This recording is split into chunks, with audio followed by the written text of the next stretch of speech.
तो चलिए खबर में आगे बढ़ते हैं। किसानों के दिल्ली कूच के ऐलान पर प्रशासन अलर्ट है।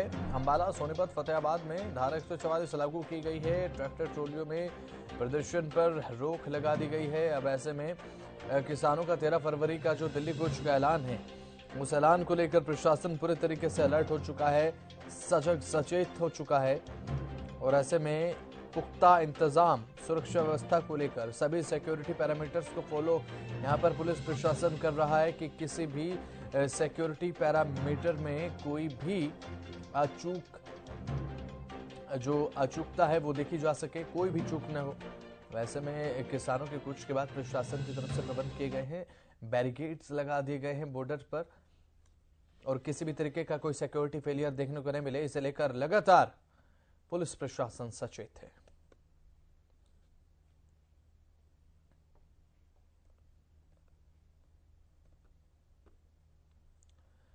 तो किसानों के दिल्ली कूच के ऐलान पर प्रशासन पूरी तरह से अलर्ट है, और किसानों के दिल्ली कूच के ऐलान पर प्रशासन अब अलर्ट हो चुका है। प्रशासन की अलर्टनेस के चलते अब बैरिकेड्स लगा दिए गए हैं, बॉर्डर जो है पूरी तरीके से छावनी में तब्दील कर दिए गए हैं।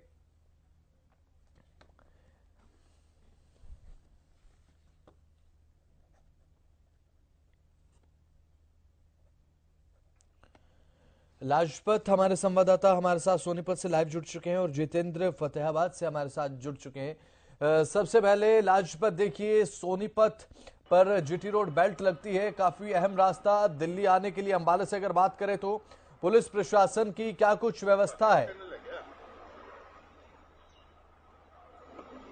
जी बिल्कुल बसंत, देखिए दिल्ली से सटा हुआ देश का सबसे बड़ा हाईवे 44 है, जो काफी देश राजधानियों को भी जोड़ता है।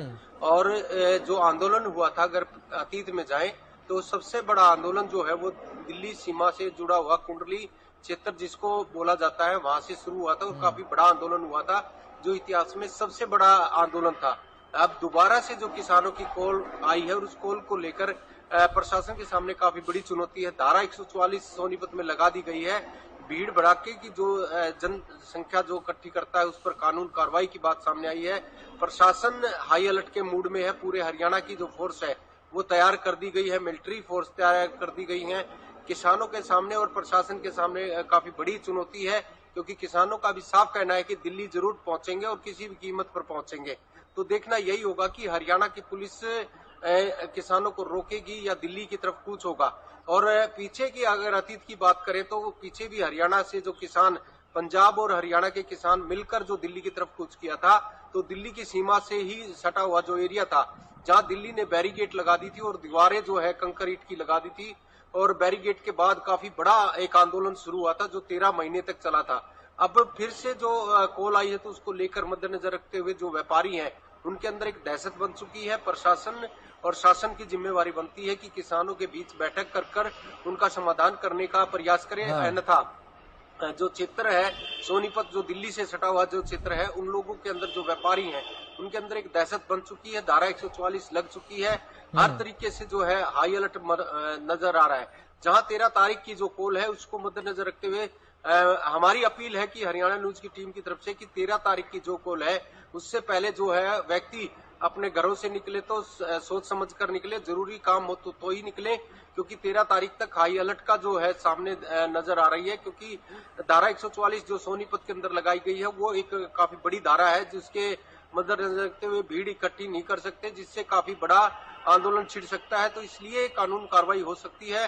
तो दिल्ली से सटा हुआ जो एरिया है जहां पर 13 महीने आंदोलन चला था, उसको मद्देनजर रखते हुए जो आसपास का गांव का एरिया है या औद्योगिक क्षेत्र है या व्यापारी लोग जो रहते हैं, उनके अंदर एक डर बना हुआ है। जो व्यापारी आदमी है वो काफी इस दहशत को मानते हुए, जिन लोगों ने हमने बातचीत की है, ये गुप्त बात है कि वो लोग पलायन कर चुके हैं। और कुछ लोगों के अंदर अब ये डर बन चुका है कि अगर 13 तारीख को फिर से आंदोलन बना तो दिल्ली से सटा हुआ कुंडली जो क्षेत्र है, जो औद्योगिक क्षेत्र है, उनमें जो व्यापारी हैं उन्होंने एक प्रेस कॉन्फ्रेंस कर अभी कहा था कि हमें यहाँ से पलायन करना मजबूरी होगी, क्योंकि सोनीपत के अंदर आंदोलन होते हैं तो काफी बड़े आंदोलन होते हैं। चलिए ठीक है, बने रहिएगा हमारे साथ। जितेंद्र भी हमारे संवाददाता लगातार फतेहाबाद से हमारे साथ जुड़े हुए हैं। जितेंद्र, फतेहाबाद में भी धारा 144 लागू है, किसान एक बार फिर से दिल्ली कूच का मन बना चुके हैं, ऐलान किया जा चुका है। बताया जा रहा है कि 10,000 से भी ज्यादा ट्रैक्टर ट्रॉली लेकर किसान निकलेंगे। ऐसे में फतेहाबाद में क्या व्यवस्था है, बॉर्डर्स को किस तरह से बैरिकेड किया गया, पुलिस प्रशासन की तरफ से क्या कुछ व्यवस्था है? फतेहाबाद प्रशासन जो है पूरी तरह से अलर्ट है और धारा 144 जो है वो भी लागू कर दी गई है। जुलूस वगैरह नहीं निकाला जा सकता, ट्रैक्टर मार्च नहीं किया जा सकता। वहीं अगर बैरिकेडिंग की बात की जाए तो फतेहाबाद की 3 से 4 जगहों पर जो सीमा है पंजाब से लगती है और पंजाब से काफी संख्या में किसान जो है दिल्ली के लिए कूच करेंगे। सबसे पहली चुनौती तो यही रहेगी प्रशासन के द्वारा कि पंजाब के जो किसान है वो हरियाणा में एंट्री ना कर पाए। तो फतेहाबाद का जो हांसपुर इलाका है वहां भी पूरी बैरिकेडिंग की गई है। फतेहाबाद का जो जाखल इलाका है वहां भी बैरिकेडिंग और ब्राह्मणवाड़ा चौकी जो है वहां पर भी पुलिस प्रशासन पूरी तरीके से मुस्तैद नजर आ रहा है और केंद्रीय रिजर्व बल की जो 3 कंपनियां हैं वो भी पहुंच चुकी हैं और उन्हें तैनात किया जाना अभी बाकी है। तो कहा जा सकता है कि मुख्य चुनौती जो प्रशासन के सामने यही है कि जो पंजाब का किसान है वो हरियाणा में एंट्री ना कर पाए और दिल्ली की तरफ कूच ना कर पाए, ये चुनौती रहेगी। और पिछली बार की अगर बात की जाए तो फतेहाबाद में कई जगहों पर इस प्रकार का टकराव जो है वो देखने को मिला था। बैरिकेडिंग भी की गई थी लेकिन किसान उस बैरिकेड को तोड़कर आगे बढ़ चले थे। अब पुलिस प्रशासन ऐसा रिस्क नहीं लेना चाहता और उनका पहली चुनौती यही है कि पंजाब के किसान हरियाणा में एंटर ना कर पाए। जी बिल्कुल लाजपत, देखिए किसान लगातार अब इस मोड में है कि दिल्ली कूच किया जाए। 13 तारीख को लेकर किसानों ने अभी से तैयारियां शुरू कर दी हैं। वैसे प्रशासन तो अपनी तरफ से मुस्तैद है, लेकिन दर्शकों के लिए यह जानना भी बेहद जरूरी हो जाता है कि किसानों ने दिल्ली कूच का ऐलान आखिर क्यों किया है। क्या जरूरत आन पड़ी किसानों को कि दिल्ली कूच का ऐलान किया गया? एक बार दर्शकों की जानकारी के लिए जो मांगे हैं किसानों की वो आप अगर विस्तार पूर्वक बता दें तो। जी बिल्कुल, देखिए किसानों के सामने और प्रशासन के सामने काफी मांगे हैं जो कि चंडीगढ़ में बैठक हुई थी और विचार भी हुए थे, क्योंकि काफी मांगे जो है जैसे एमएसपी की मांग है या 3 कृषि कानूनों को लेकर आंदोलन चला था, उसमें भी काफी मांगे जो किसानों के सामने थी और जो सरकार के सामने रखी गई थी।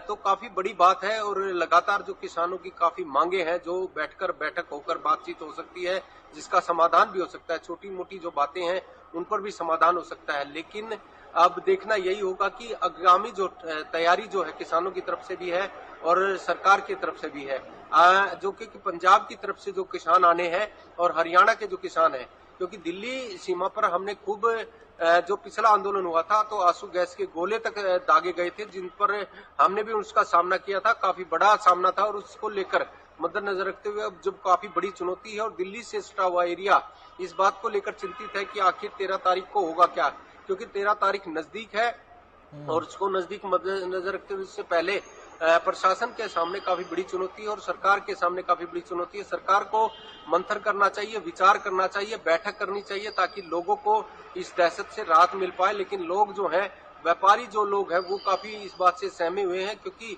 सोनीपत जो एक ऐसा शहर है जहां पर अलग अलग राज्य के जो लोग बसते हैं और विदेशों से भी बच्चे यहाँ पर शिक्षा प्राप्त करने आए हैं, जिन बच्चों के अंदर भी दहशत है कि देश विदेश से जो बच्चे प्राप्त करने आए शिक्षा, उनके अंदर भी एक चर्चाएं है और लगातार जो टीचर है वो भी दूसरे देशों के हैं और पूरा भारत सोनीपत को कहा जा सकता है, देश विदेशों के भी बच्चे यहाँ पर हैं। चलिए ठीक है, अंदर एक चर्चा बने है रहिएगा हमारे साथ लाजपत। हमारे संवाददाता फतेहाबाद से जितेंद्र लगातार बने हुए हैं।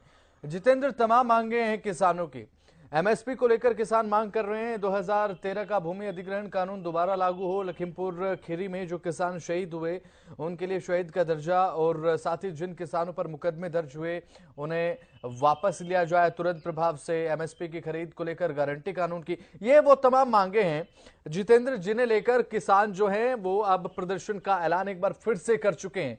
तो आपको लगता है कि 13 तारीख से पहले सरकार की तरफ से पहल की जा सकती है क्या कि एक बार फिर से बैठकर बातचीत हो और जो माहौल बना है दिल्ली कूच का उसे शांत किया जा सके? ये प्रयास सरकार का रहना चाहिए, ऐसे आसार है क्या? ये साफ तौर पर सरकार के द्वारा इस प्रकार के प्रयास लगातार किए जा रहे हैं। इससे पहले भी मीटिंगें हुई और यही उसका कुछ रिजल्ट भी निकला है। हरियाणा की जो कुछ किसान जत्थेबंदियां हैं, जो किसान संगठन है, उनके द्वारा इस कॉल पर ना जाने का ऐलान किया गया कि 13 फरवरी का जो आंदोलन हो रहा है दिल्ली में वे भाग नहीं लेंगे। फतेहाबाद के भी कई ऐसे किसान संगठन है जिन्होंने साफ तौर पर कह दिया है कि वो दिल्ली में भाग लेने के लिए 13 फरवरी आपने जानकारी दी, सोनीपत से हमारे संवाददाता लाजपत जुड़े, उन्होंने भी जानकारी दी। आप दोनों का बहुत बहुत शुक्रिया जुड़ने के लिए। जानकारी आपने अपने अपने क्षेत्र से दी है कि प्रशासन की क्या कुछ व्यवस्थाएं दिल्ली कूच के ऐलान के बाद किसानों के लिए।